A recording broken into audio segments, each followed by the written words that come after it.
I'm Lee Whiteside, spiritual teacher and intuitive energy healer. And this is the second video of 3 in a 3-part training series for you. In the first video, I spoke about purpose and the unconscious mind and the sabotaging patterns that tend to stop us from expanding and creating the life that we came here for. In this video, I'm going to talk about why manifesting is an inside job.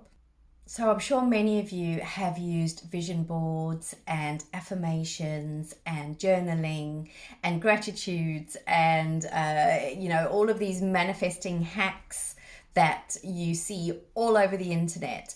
And they're all great. They're all amazing. And they all definitely help you to manifest your desires and manifest the life, create the life that you came here for. In my own experience, I spent many, many years using all of these manifesting techniques and actually teaching these manifesting techniques and finding that the results were very inconsistent. So I knew from all my training that in order to really consistently manifest my desires, I needed to really look at my limiting beliefs. So the things that I saw, heard, and experienced throughout my life that would block my manifestations. So this is what we were talking about in the first video, all of those experiences and traumas and the things you heard and saw during your life that was stored in your unconscious mind and blocking you from stepping out of your comfort zone. What it also does, not only does it sabotage your patterns of behavior, sabotage your growth, what it also does is it puts out a different vibration from the one that you are consciously putting out there. So on a conscious level, you may be doing all the affirmations, you may be putting out to the universe that you really want that incredible relationship where you're going to feel loved and valued and cared for. But on a subconscious level, if your belief is that you're not lovable or you don't value yourself, then that vibration is going to be a much stronger vibration. Remember, your unconscious mind makes up 95% of your mind. Your conscious mind, 5%. So it's not difficult to realize that the 95% is going to make up the stronger vibration. So while you're using all of these manifesting hacks and you're writing down your desires every day and you're doing your vision boards, it's only going to take you so far until you start to heal the traumas, until you start to change up those limiting beliefs, and until you start to do the work on your unconscious mind and the experiences and the traumas and the beliefs that are being held in your energy body, in your emotional body, in your physical body, and in your mental body, your manifestations are only going to take you so far. Because your manifestations will still be, to a large extent, unconscious manifestations. I call it default manifestation, when we're manifesting from the unconscious mind rather than the conscious mind. And a good example of this was a few years ago when I was renting following a divorce. I had rented ever since my divorce, and I really did not like renting because it made me feel really insecure. It made me feel like I had nothing to fall back on. I never knew if I'd have to move. I absolutely love animals, and I couldn't get animals because first of all my landlord wouldn't allow it, and then when they would allow it, and I did get a dog, I spent my whole time terrified that my contract would be ended and that I'd have to try and find somewhere else that accepted animals, which were, few and far between. So renting for me was a huge bugbear. But I just couldn't see a time, even after I married my current husband, he'd also lost his house in his divorce. And so I just couldn't see a time when we would be able to come up with a huge sum of money that would allow us at that point in our lives to purchase our own home again. And so I started to consciously manifest our own home. And of course I wanted our own home. Of course I did.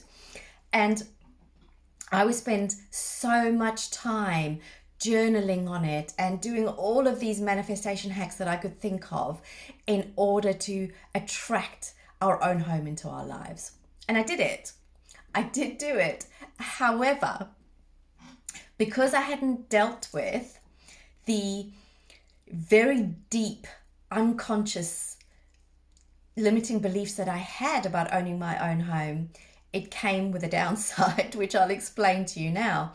So obviously, knowing that I had to deal with limiting beliefs around owning my own home, I did a bit of work on that and realized that a limiting belief I had about owning my own home came from when I was in the middle of the breakup with my first husband, and there were struggles over selling the home, and I felt very, very trapped and quite panicky, in fact, that I was trapped in this house with this person who I was finding very, very, very difficult to be around.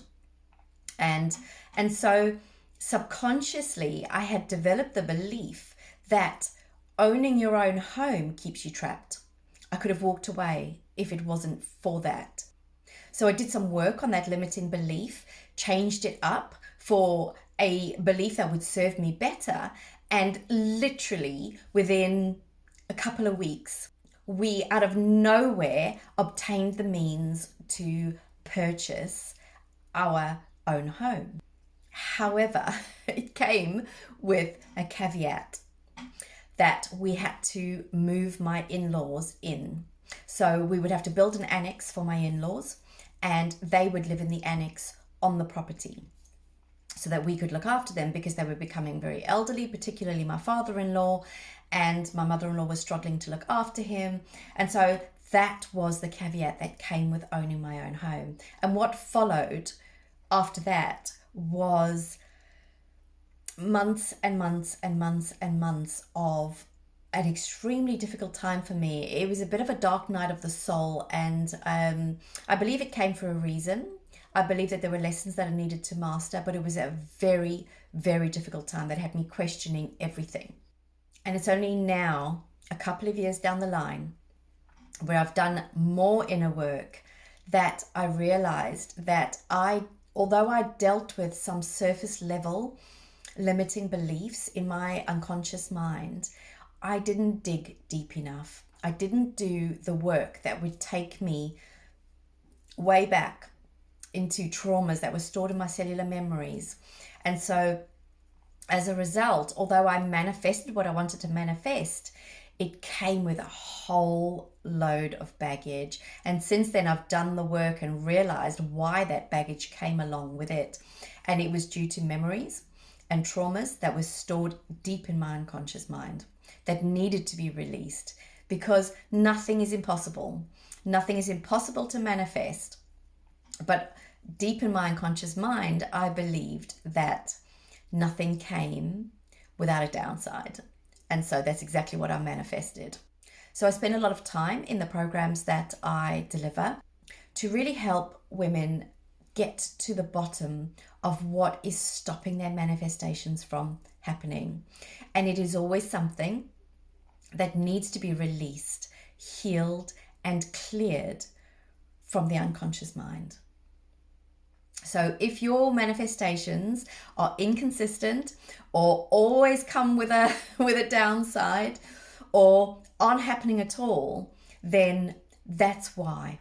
Because you're default manifesting, you're manifesting from the unconscious mind. So what to do about that? The first step is awareness. So exactly like I was talking about in the first video, just awareness of what's going on for you.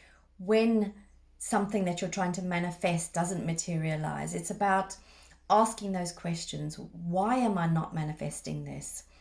Is it something that I truly desire? Is it something that I desire for soul reasons rather than surface reasons? Is it something that I desire for me and not because I think it's something that's expected of me or because it'll please other people? And most importantly, what limiting beliefs do I have that may be blocking my manifestations from happening? And you can dig into this on your own by journaling, by meditating, by asking your spirit guides for clarity, in your dreams even, by seeking out support from spiritual coaches and energy healers. And this is something that I do a lot, particularly in my activation sessions, is getting to the bottom of what it is that's blocking you. And the results are just incredible with women doing activation sessions, and days later, suddenly the clarity just drops in. This is what I'm meant to do. This is why I'm not manifesting the things that I want to manifest. And it's incredible to see the evolution that takes place following these sessions. So I hope this all makes sense to you. And I'll see you in the next video, where I'm going to be talking about the incredible guidance and support that is always available to you from your spirit team.